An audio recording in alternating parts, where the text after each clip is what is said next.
Tell them, Grant. Denise Mercer sat at the head of a table the hotel had assembled in its lounge, one hand wrapped around an empty champagne flute. Behind her, strangers rolled suitcases past the open doorway. A blender screamed at the bar. My fiancé stood beside the empty champagne bucket and looked directly at me. Lydia canceled the private room.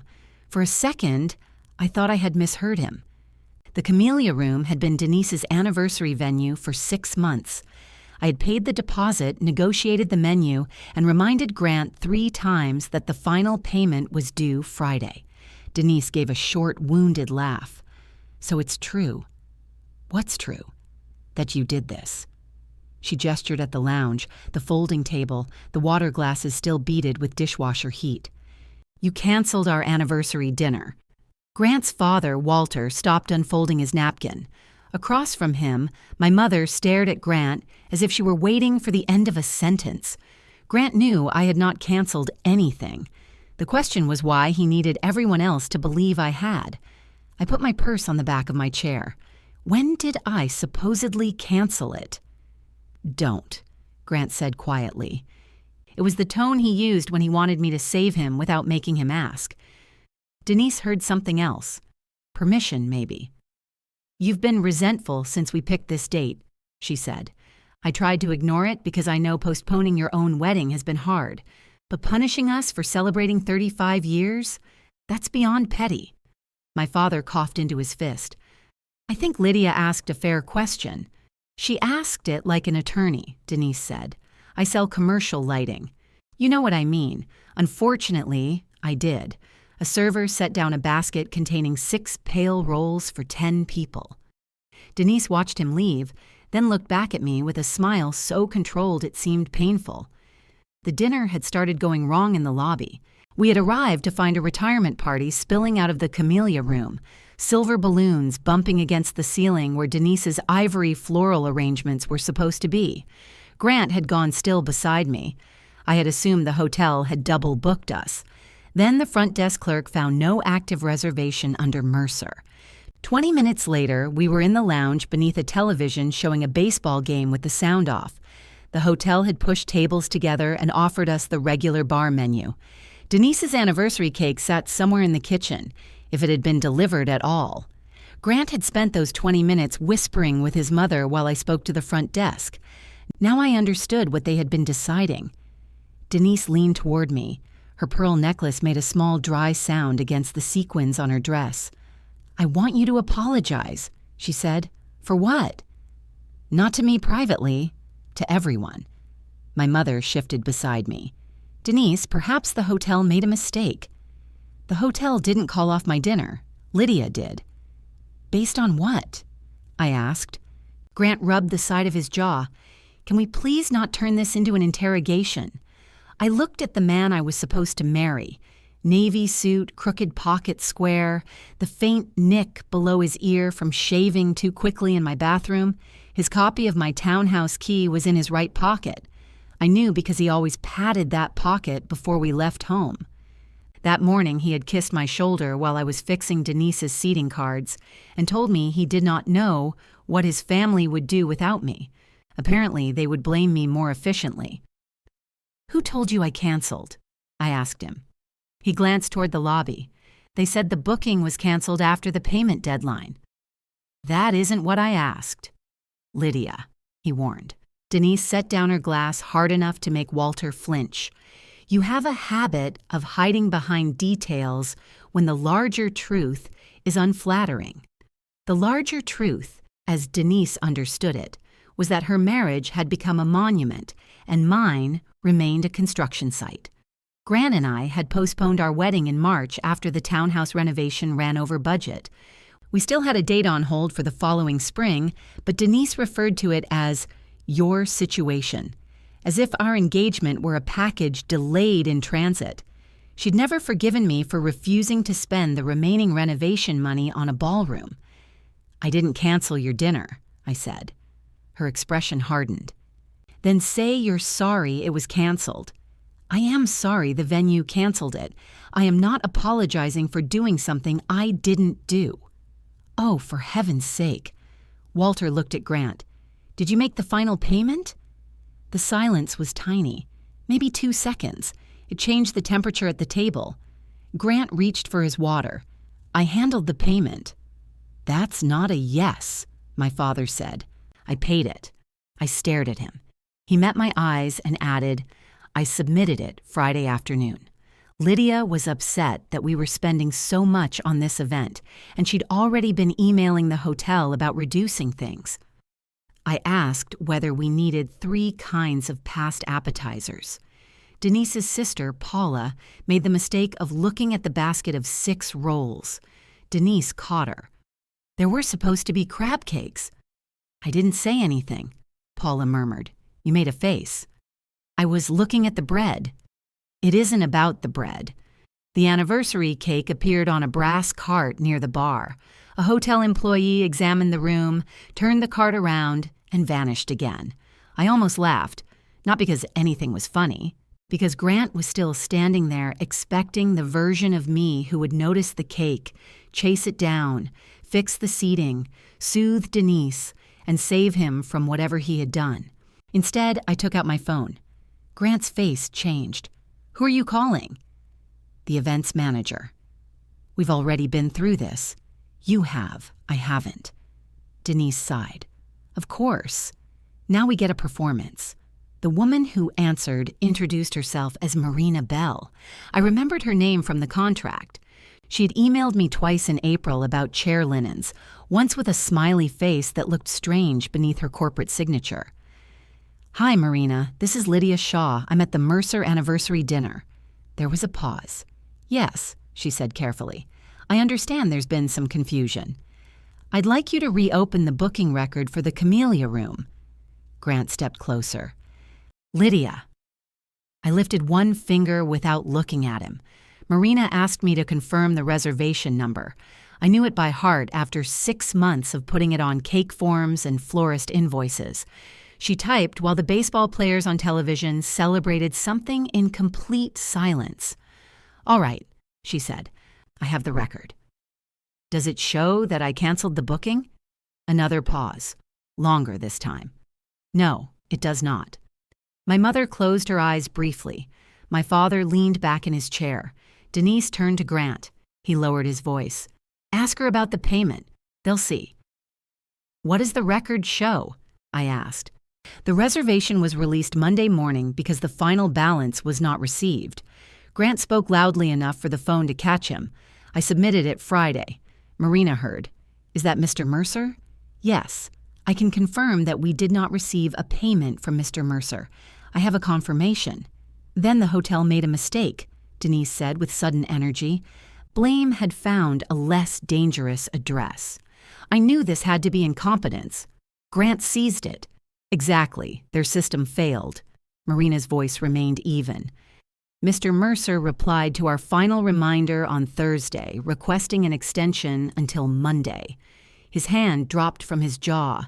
Walter said, Why would you request an extension if you'd paid? I didn't. She must have the wrong message. I'm looking at the correspondence now, Marina said. Grant gave a laugh that sounded close to normal. He was good at that. The little laugh that invited everyone to join him on the reasonable side of a problem. This is getting ridiculous. Forward whatever you're looking at to Lydia. I have the bank record. Marina asked, Would you like the full correspondence chain? Yes, I said. No, Grant said at the same time. Denise looked from him to me.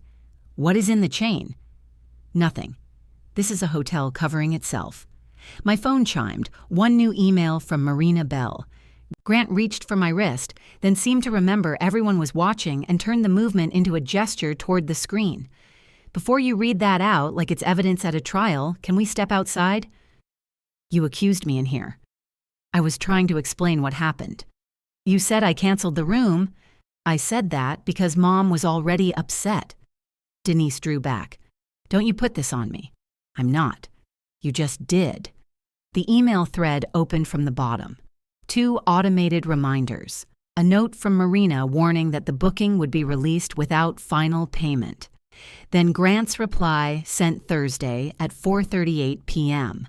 Could you give me until Monday? Please don't copy Lydia. I moved the money temporarily, but I'll replace it before she notices. I read it twice. The words stayed the same. Walter held out his hand. Let me see. Grant moved between us. It sounds worse without context. That usually means the context is expensive, Paula said. Denise shot her a look, but it lacked force. I handed Walter the phone. Grant bent toward me. I can explain. Where did the money go? Not here. Where? His eyes moved to his mother. Denise's face emptied so quickly that the answer arrived before he gave it. Walter saw it too. He placed my phone on the table with great care. The kitchen, he said. Denise touched her necklace. Walter, you gave him money for the kitchen, he offered. With Lydia's money? Our money, Grant said. Mine and Lydia's. The celebration account was technically joint. I had opened it after our engagement and transferred money into it every payday. Grant contributed when his commission checks were good. The balance was supposed to cover our wedding deposits, the anniversary expenses Denise had promised to repay, and nothing else. How much? I asked. Grant glanced around the table. This is exactly why I wanted to discuss it privately. How much did you move? 8,000. The number landed softly. No broken glass, no raised voice, just the hum of the ice machine behind the bar. I had put $9,400 into that account. Denise recovered first. It was temporary. The cabinet company needed a deposit to hold the installation date, and Walter was being stubborn. I said we weren't spending $40,000 on a kitchen we renovated 6 years ago, Walter said. The cabinets are defective. One drawer sticks. It is the drawer where I keep the foil. Paula looked down at her lap. Grant pulled out the chair beside me. Can I sit? No. He remained half bent for a moment, then straightened. You told me the anniversary balance was already set aside, I said. It was. I thought my quarterly commission would clear before Monday. You don't get paid until next Friday. I thought they might process it early. Why? Because they have before. They did once, at Christmas. His mouth tightened. A flash of anger crossed his face, which almost relieved me. Anger was more honest than the wounded patience he usually wore while I discovered the terms of a decision he had already made. I was trying to solve 2 problems, he said. You created both of them. Denise pushed back her chair. I refuse to have my anniversary turned into an audit. You turned it into a trial 5 minutes ago, my mother said. Denise looked at her as if she had forgotten my mother could speak. Marina was still on the phone. I had nearly forgotten. Ms. Bell, I'm here. Thank you for sending the record. I'm very sorry about tonight. We can box the cake and waive the service charge for the lounge. Denise let out a sound somewhere between a scoff and a sob. I thanked Marina and ended the call. Grant immediately crouched beside my chair. This time he did not ask permission. I panicked, he said. Mom asked who canceled it, and I panicked. So you picked me. I knew I could make it right with you. The answer was so naked that neither of us moved. Behind him, the hotel employee reappeared with the anniversary cake. It was 2 tiers of white buttercream with delicate gold leaves and a sugar replica of Denise and Walter's wedding flowers. I had driven across town 3 weeks earlier to deliver a faded photograph to the baker. The employee rolled it toward our folding table. Where would you like this? Everyone looked at me. Of course they did. I stood, picked up my purse, and felt for my keys inside it. The brass key to my townhouse lay at the bottom beneath a lipstick and 2 restaurant mints, its teeth pressed into my fingertip. Ask Grant, I said. He's handling it.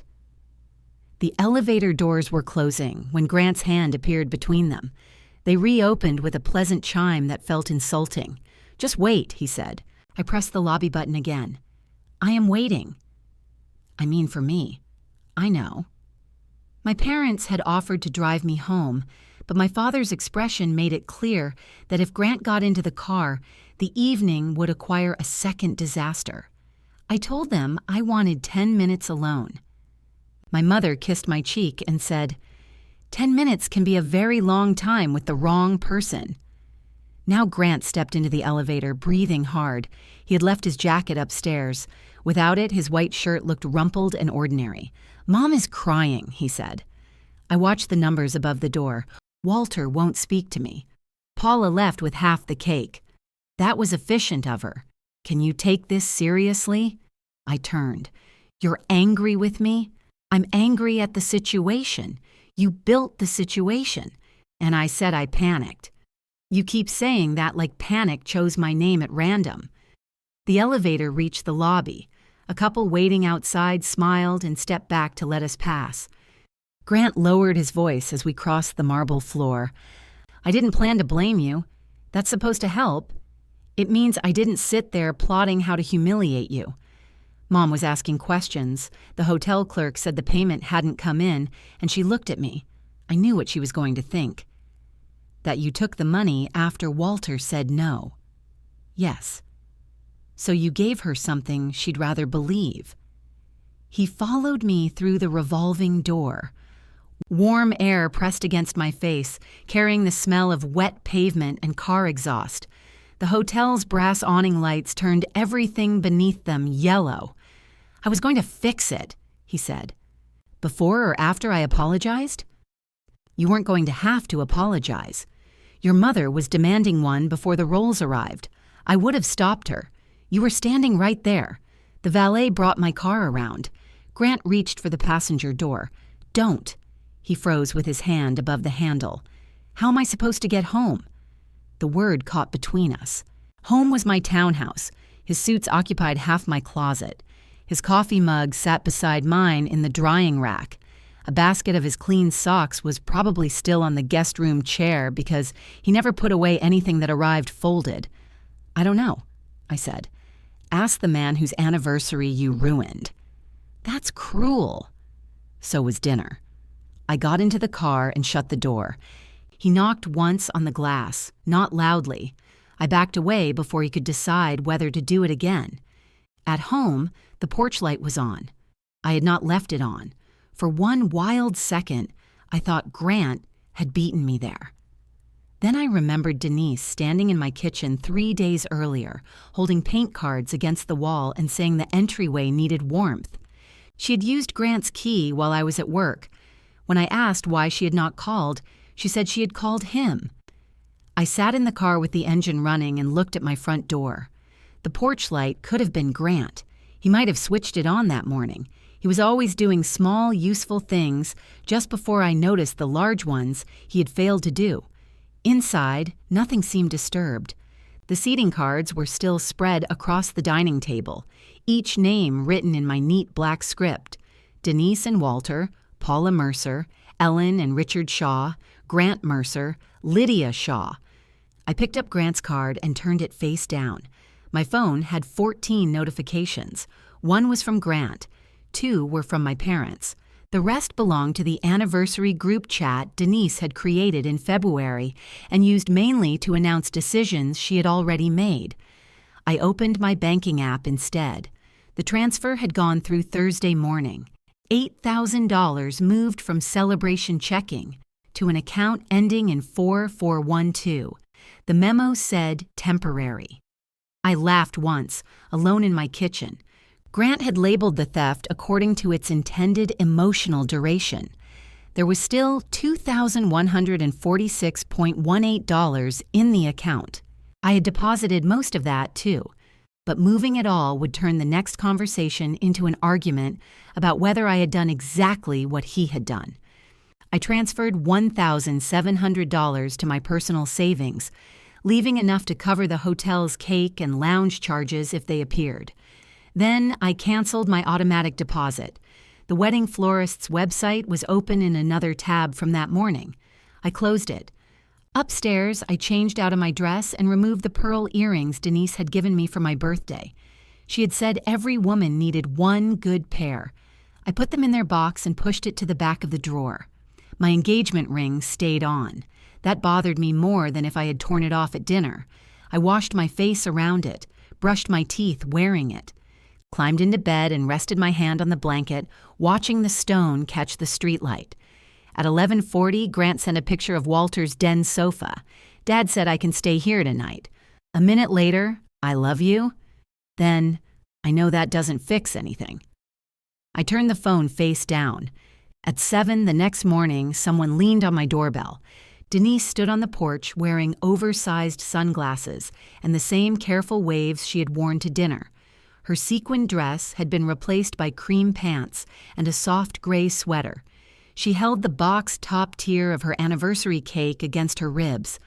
I opened the door only as far as the chain allowed. She looked at it. Really? What do you need? I thought we could have coffee. I have to work. It's Saturday. I know. She lifted the cake box. At least take this. Your mother didn't want it, and Walter says looking at it makes him sick. Why would my mother want your cake? People take cake home from anniversaries. Paula did. That was the lower tier. She took the section with the gold flowers. The absurdity of this detail nearly pulled me into our usual rhythm.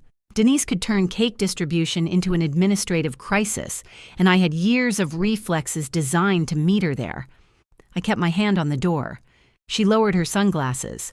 Her eyes were swollen, though not as swollen as she probably wanted me to notice. I said awful things last night. Yes, I was humiliated. So was I. The difference is, you knew you were innocent. I stared at her. She shifted the box to her other arm. That came out wrong. It came out exactly like you meant it. I'm trying, Lydia.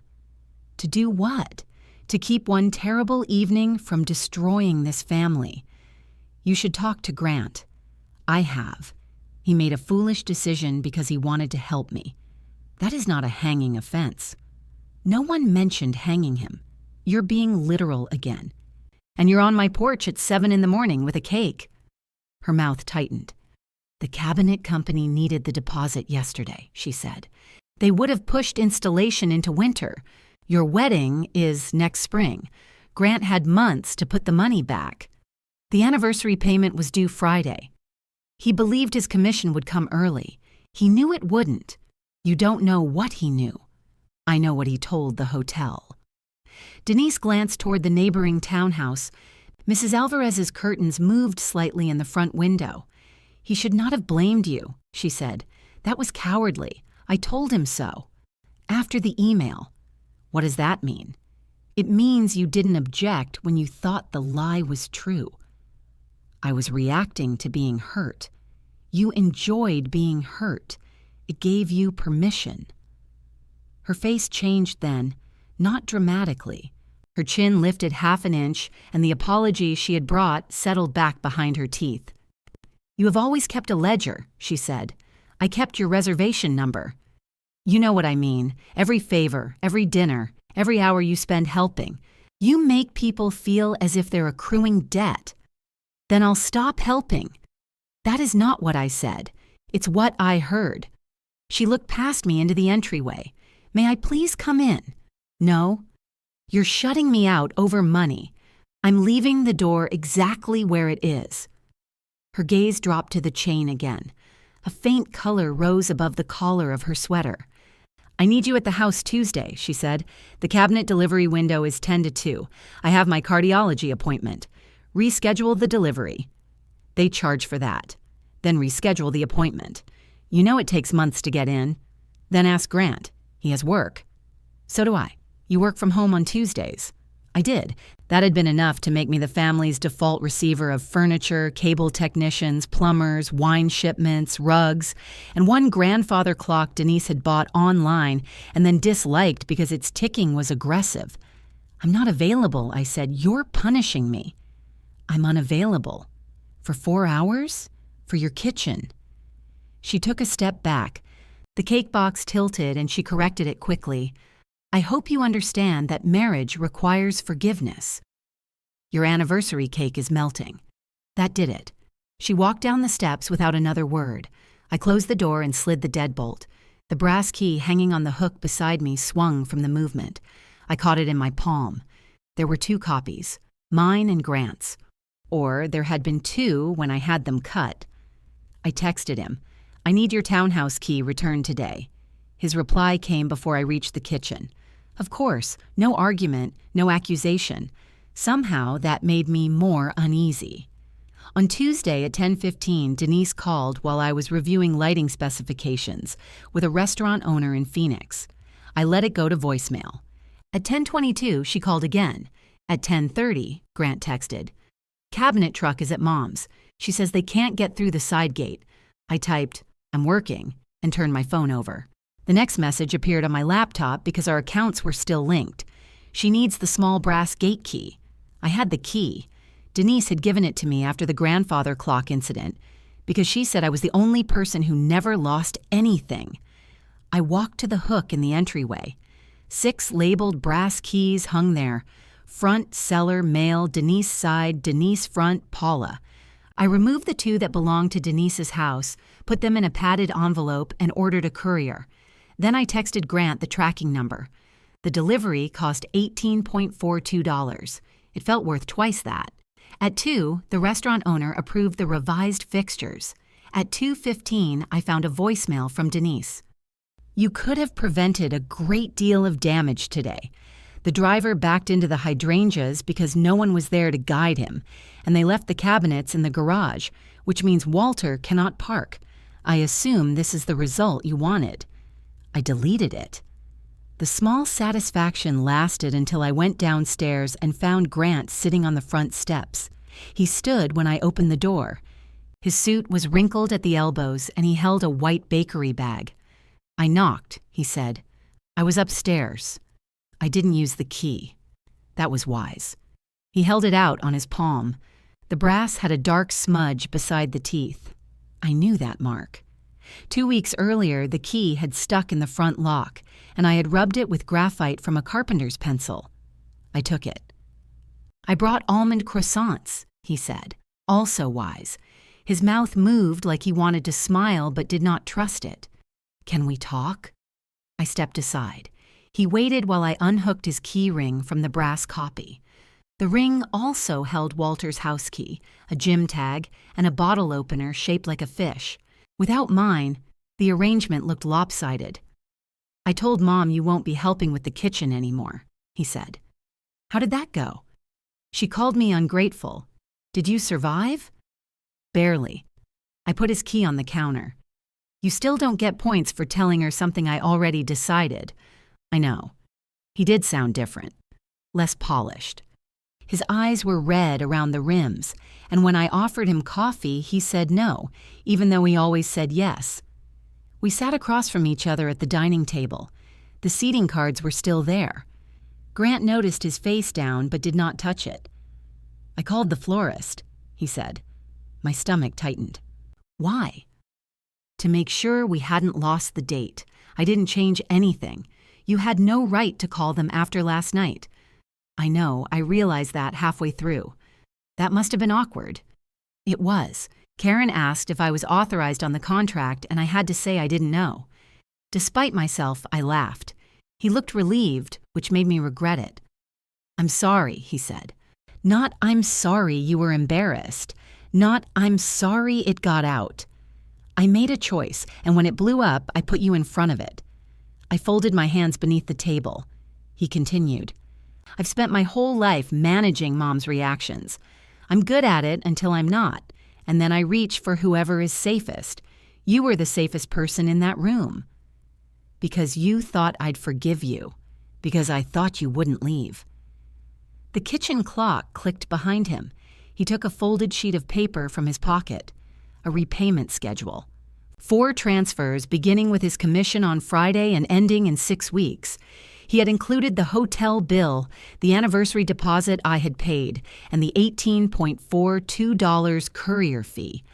The courier fee almost undid me. "I made a counseling appointment," he said. "For me, Thursday afternoon. And if you want to come later, you can. But I'm not making fixing me another job for you." It was exactly the right thing to say. That frightened me more than the wrong things had. He reached toward my hand, stopped before touching it, and let his fingers rest on the table. I know returning the key doesn't mean I get to come back. No, but I returned it. I looked at the small brass key on the counter, the familiar graphite mark, the narrow head dulled from riding in his pocket. Then I looked at the hook in the entryway where the key had hung before I gave it to him. For the first time, I wondered how Denise had turned on my porch light. Grant followed my eyes to the porch light. "What?" he asked. "Did you leave it on Saturday morning?" "I don't remember. You were the last person out." "I probably did." "Probably?" He rubbed both hands over his face. "Lydia, I'm trying to answer honestly instead of giving you whatever answer makes this easier. Did you ever give your mother a copy of my key?"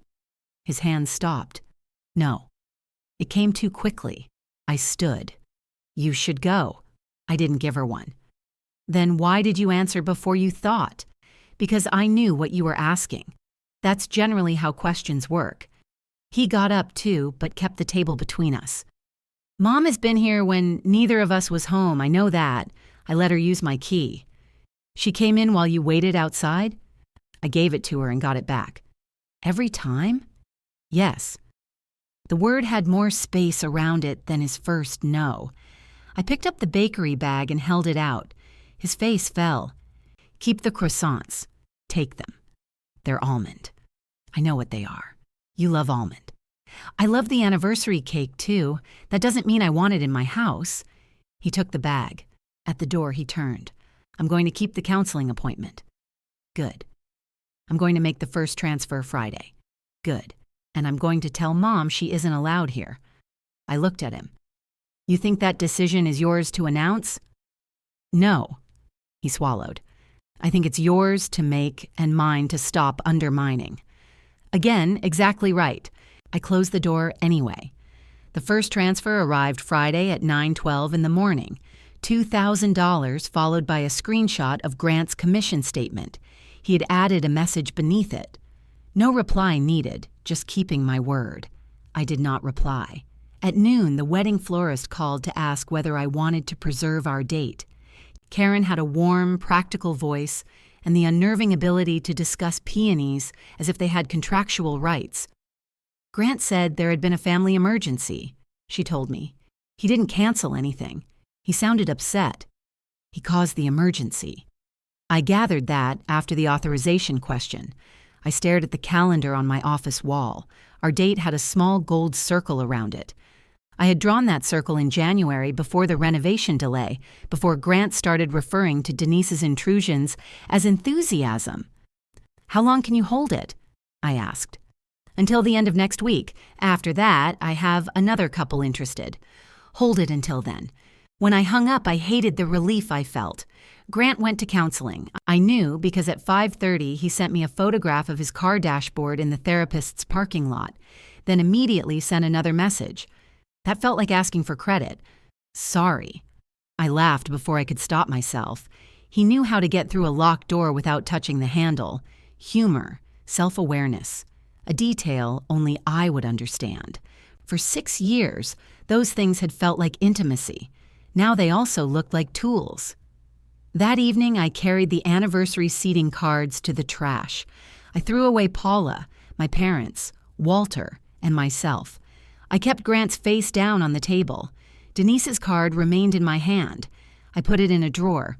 The envelope arrived Saturday without postage. It had been placed through my mail slot sometime before I woke. My name was written on the front in Denise's slanted blue handwriting. Inside was a brass key and a note on thick cream stationery. "Lydia Grant gave me this for emergencies last fall. I understand now that doing so created tension between you. I am returning it as a gesture of respect. I hope in time you will recognize how difficult it is for a mother to stop helping simply because her son has formed a new household. I regret my words at dinner. I was devastated, and devastation rarely produces grace. Denise." The key was newly cut. Its edges were sharp, its head bright and unmarked. I set it beside Grant's copy on the counter. For several minutes I did nothing. Then I called him. He answered on the first ring. "Hey." "Your mother returned my key." Silence. She says you gave it to her last fall. I did not remember that. That isn't what I asked you Thursday. I know.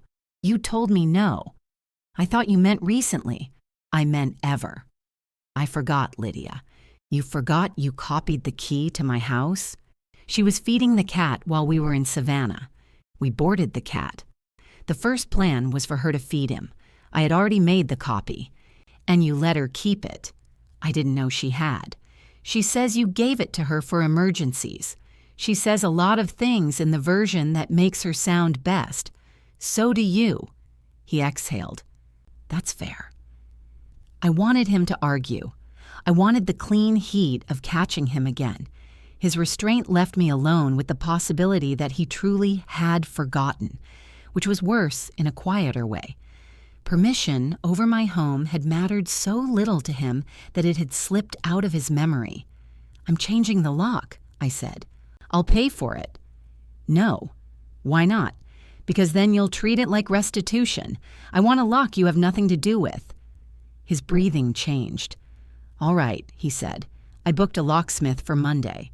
Walter called before the locksmith arrived. I won't keep you, he said. I'm not calling to defend anybody. That's a promising start. I have invoices you should see. He emailed them while we were on the phone. The cabinet deposit was only the first charge. There were signed estimates for countertops, plumbing, custom shelves, and an imported stove Denise had described to me as surprisingly reasonable. Grant's name appeared beside hers on 3 documents as financial contact. The total made $8,000 look like an opening bid.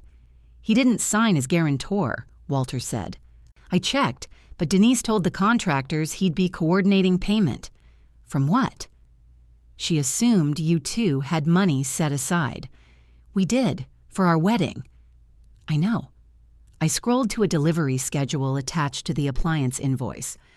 Why are you sending me this now? Because I should have sent it before the anniversary. You knew? I knew he'd offered to cover the cabinet deposit. I didn't know which account he was using. But you knew he was going around you. Yes. And you let him. Walter was quiet long enough for me to hear paper rustling on his end. It is very easy to be principled when someone else handles the consequences, he said. I said no to the kitchen. Denise went to Grant. Grant went to you, although you didn't know it. I got to remain the sensible one while everyone else did the fighting. It was the most honest thing anyone in that family had said to me. Why did you refuse the renovation? I asked. Because we can't afford it without touching retirement money. Also because the drawer is fine. Despite everything, I smiled. He continued, I'm canceling what can be canceled. Denise is furious. She says the anniversary disaster has made me vindictive. Has it? A little. The doorbell rang. Locksmith, I said. Hi, good. He almost hung up, then said, Lydia, Grant loves you. I know.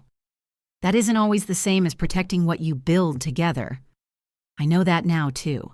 The locksmith was a compact woman named Jo, who wore a pencil through her ponytail and called my existing deadbolt builder-grade optimism.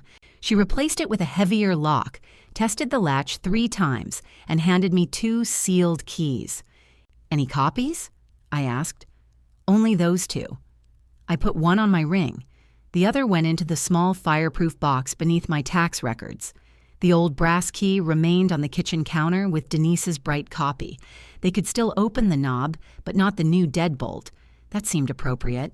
Access that looked familiar and no longer worked. Grant came by that evening, stopping on the porch instead of trying his key.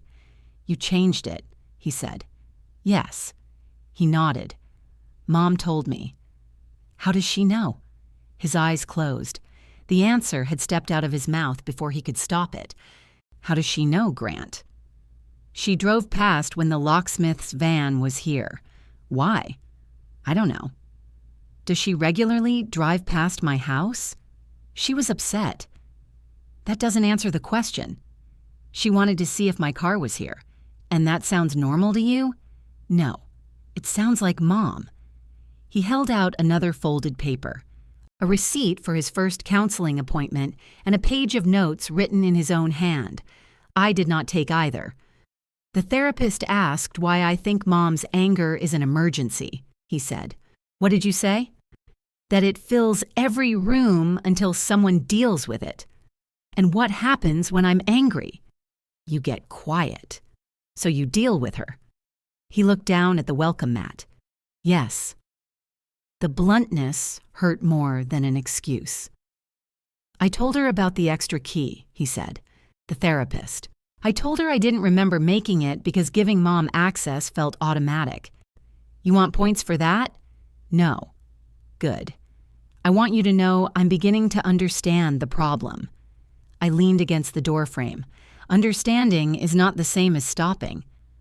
I told Mom to cancel the rest of the kitchen orders. Walter already did. His head lifted. You talked to Dad? He called me. What did he say? That your mother committed you to more payments.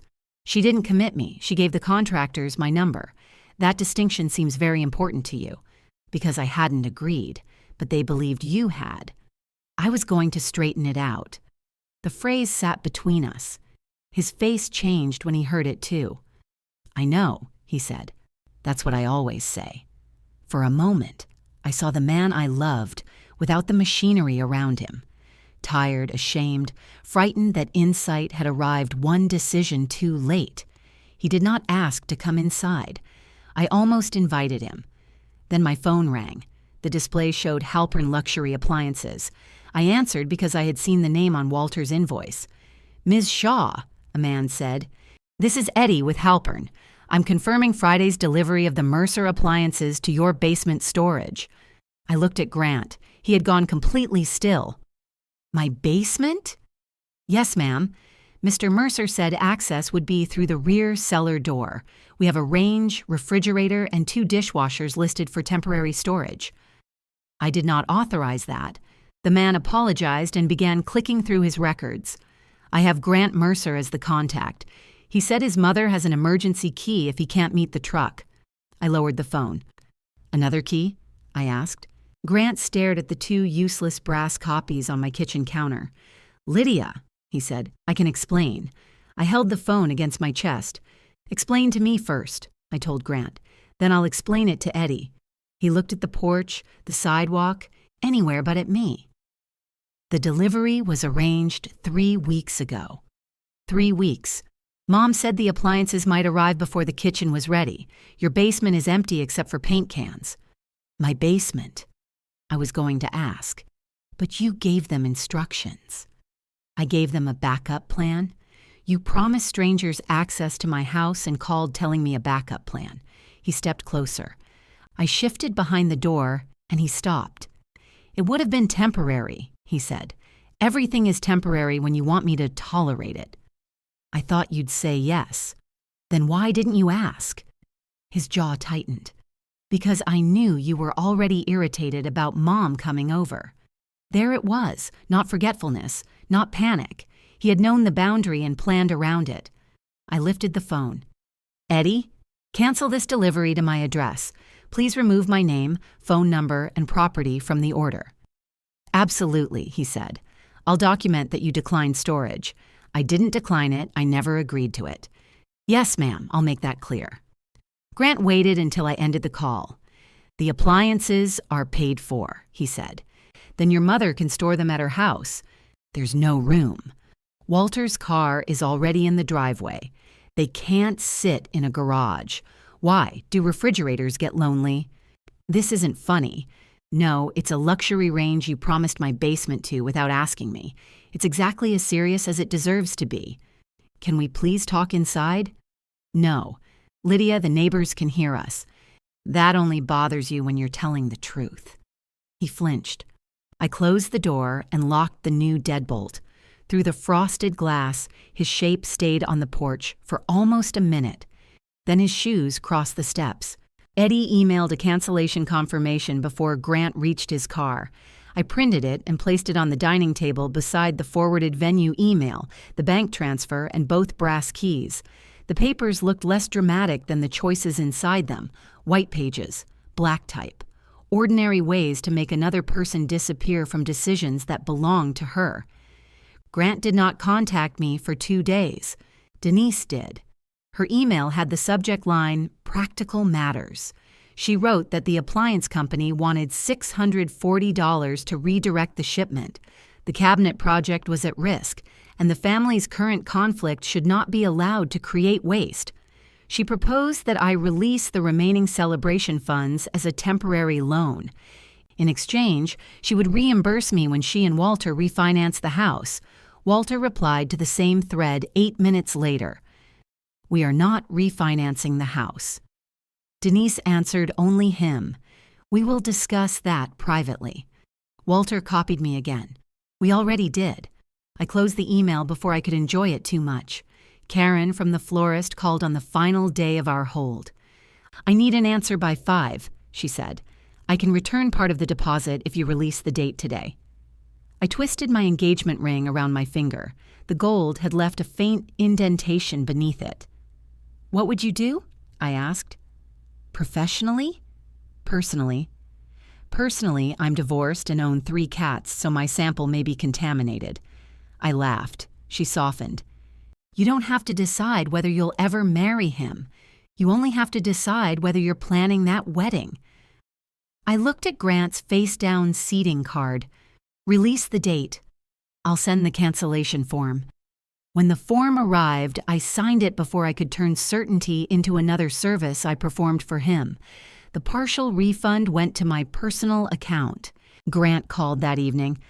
"The florist emailed me," he said. I released the date. "You could have told me." "I just did." "Afterward?" "Yes." That's not how partners make decisions. I let the silence answer him. He exhaled slowly. "I hear it." "Do you?" "Yes." "I hear how that sounded." "You don't need to hear how it sounded. You need to hear what happened." "I do. I'm sorry." "Stop being sorry so quickly. What do you want me to say?" "The truth before it becomes useful." He was quiet. Then he said, "Mom called the appliance company this afternoon and gave them the basement address again." My hand tightened around the phone. "Eddie blocked it," he added. "They won't deliver there." "How does she plan to get in?" "She says she still has a key." I looked at the bright copy on the table. "She returned it." "She had another made." "When?" "I don't know." "Did you know she had 3? "No." "Did you know she had 2?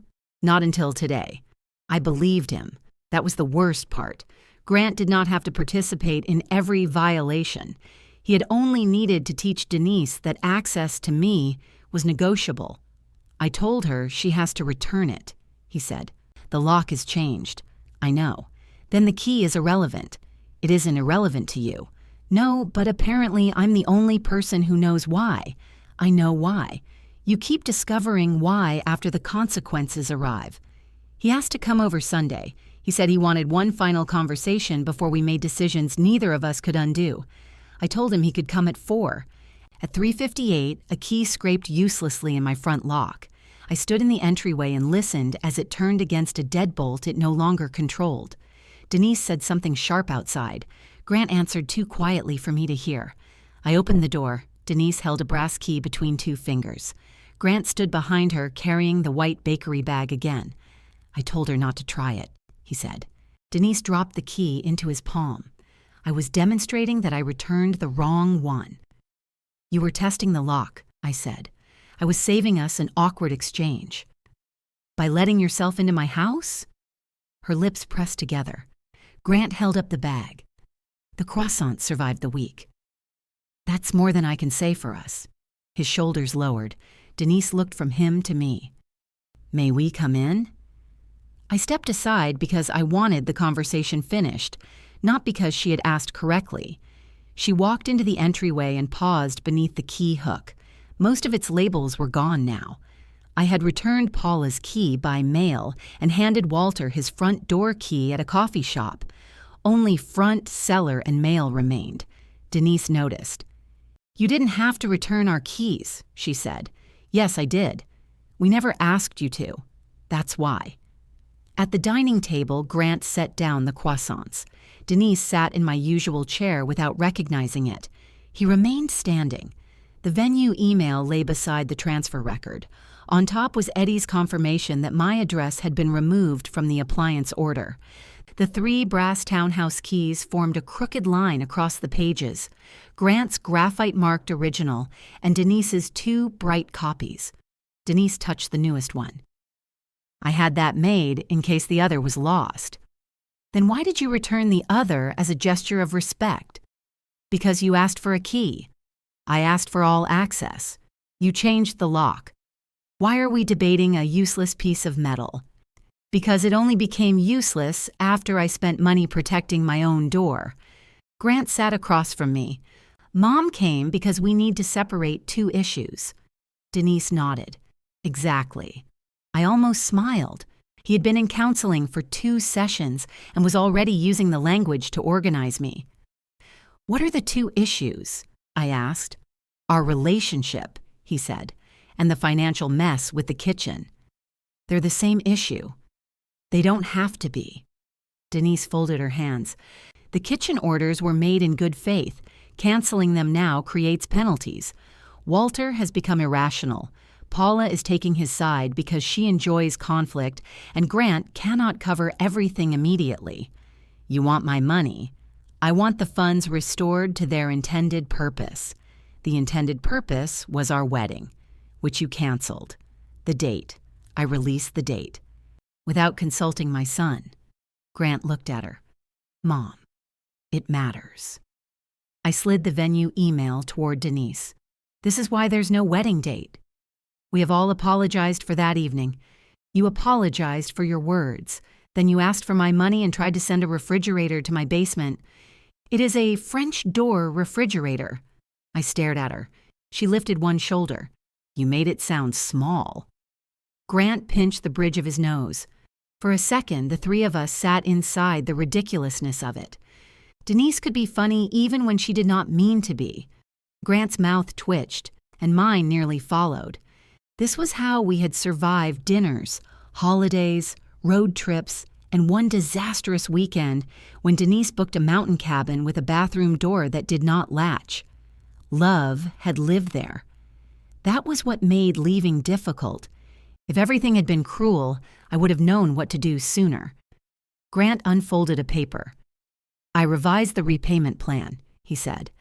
I can return the full $8,000, the hotel costs, and the florist deposit by October. Mom will cancel the appliance order and scale down the kitchen. I'll keep going to counseling. We can postpone the wedding indefinitely and work on us. Denise opened her mouth. He stopped her with a look. I will correct what I said at dinner, he continued, directly. I'll write to everyone who was there and tell them I blamed you for my missed payment. No qualifications. That was one of the things I needed. It was not everything. And the keys? I asked. All returned. Mom will not enter without your invitation.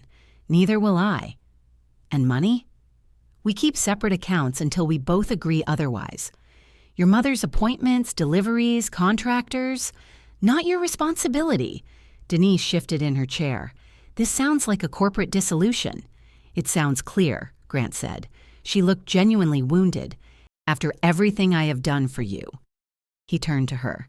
This is the part where you make being told no feel like abandonment. The room went still. Denise blinked. Grant's eyes filled, though his voice remained level. I've been waiting my whole life for you to say I've done enough. You never will. Her face softened. Grant. He looked away before she could reach him. I loved him then. Fiercely, painfully. He had finally named the room-filling thing, but he had brought it into my house again and expected me to help him contain it. I took off my engagement ring and placed it beside his key. He stared at it. Lydia, I need one more thing. Anything. No? Listen, before you agree. He nodded. I need you to understand that this is not a choice between your mother and me. She will say it is because that makes every boundary an attack on your family. I need you to stop using me as the cost of loving her. I can. You said you thought I'd say yes to the basement. I was wrong. You knew I would say no. That's why you didn't ask." His eyes dropped. I continued. "At the hotel, you didn't choose your mother because you loved her more. You chose the person whose anger scared you and sacrificed the person whose loyalty felt guaranteed. I know. If I stay, what changes the next time she fills the room? I do. How? I set boundaries. I keep going to counseling. I stop fixing everything. And when she calls you ungrateful, I let her." Denise pushed back from the table. "I will not sit here while you describe me as some illness you have to treat." Grant's head turned toward her. She picked up the kitchen invoices. "I asked for help. Families help one another. If Lydia requires you to abandon your own mother to prove you love her, then perhaps you should ask what kind of marriage she is offering." There it was, polished by years of use. Grant closed his eyes. I waited. He could have told her to stop. He could have said the conversation was about his decisions. He could have let her anger exist without handing it to me. Instead, he looked at me. "You see what I'm dealing with?" The words were quiet, almost a plea. They answered everything. I stood. Grant's face went pale. "That isn't what I meant." "It is." "No, I meant this is hard." "I know it's hard. You're asking me to choose. I just told you I wasn't." "But functionally, Lydia, if being with you means shutting out my mother, it means knocking on my door, asking before spending my money, telling the truth when you miss a payment." Denise stood beside him. "Grant, we should go." He ignored her. "You can't end 6 years over one terrible week." "It wasn't 1 week. It was every time you taught me that peace meant moving my line." "I can fix this." "You can fix yourself. I hope you do." I pushed his face-down seating card toward him. The ring rested on top. He looked at it for a long time before picking it up. "Where am I supposed to go?" he asked. The question was so familiar that it almost pulled an answer from me. Walter's den, a hotel, a short-term rental. I had arranged his life for so long that even leaving me arrived as my logistical problem. "I don't know," I said. Denise gathered her purse. "He can stay with us." Of course he could. At the door, Grant set all 3 brass keys on the entry table. The useless copies chimed against each other. "I am sorry," he said. This time he did not say it quickly. "I know." He left with Denise. I locked the deadbolt behind them. Grant sent the correction that night. He included Marina's forwarded message, named the missed payment, and stated that I had neither canceled the venue nor known about the transfer. Denise did not reply. Walter wrote, "Thank you for telling it straight. Paula asked whether anyone still wanted the frozen cake in her garage." The remaining payments arrived on schedule. Walter canceled the imported stove and most of the custom work. Denise kept the cabinets because returning them cost too much. For several months, her kitchen had new cabinets, old counters, and a rectangular gap where the larger range was supposed to go. She bought a standard one after the holidays and described the result to Paula as a lesson in lowered expectations. Grant moved into Walter's den, then into the half-finished guest room, once Denise decided his presence should justify helping with contractors. He coordinated deliveries, waited through 4-hour installation windows, and moved the old refrigerator twice. When he asked Walter to cover the final plumbing bill, Walter gave him the number of the bank and went golfing. I heard these details from Paula over coffee, not because I asked. By spring, Grant had rented an apartment. He was still in counseling. His last repayment arrived with a single line. "I understand why temporary stopped meaning temporary to you." I believed he understood. I did not invite him back. The townhouse took time to feel quiet instead of abandoned. I repainted the entryway the same cool white Denise had called unfriendly. I finished the basement shelves and filled them with my own boxes. The key hook stayed beside the door, stripped of labels that belonged to other people's houses. On the evening that had once held our wedding date, I made dinner for my parents, Walter, Paula, and Karen, the florist. who brought a vase of peonies she claimed had become emotionally available. After they left, I carried the glasses to the kitchen and wiped crumbs from the table. Grant's seating card was gone. Denise's remained in the drawer, not as a promise or a threat, simply a record of someone I no longer had to arrange. I turned off the porch light and stepped outside to test the lock. The new brass key slid in smoothly. I turned it once, felt the deadbolt settle, and held the key in my palm until it warmed. Then I let myself home.